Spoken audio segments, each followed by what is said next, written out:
To the president of South Africa, shame on you. To corrupt Home Affairs officers, shame on you. To corrupt ministers, members of parliament, judges, shame on you. South Africa is a democratic country. They voted you and put you in position to take care of their affairs, to ensure that they live safely in that country.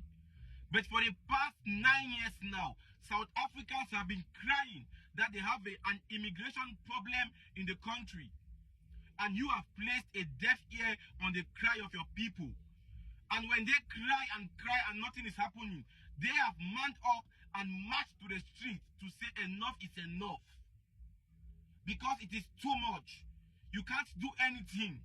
You are so weak that your people are the ones to stand up for themselves, with you having the post of responsibilities. They are being labeled as xenophobic because they are fighting for what is right.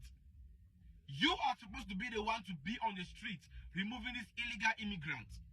You are the one with the training, but you cannot because you are corrupt. That is why the people themselves have discovered that they have a corrupt government and they are doing the job the way they can.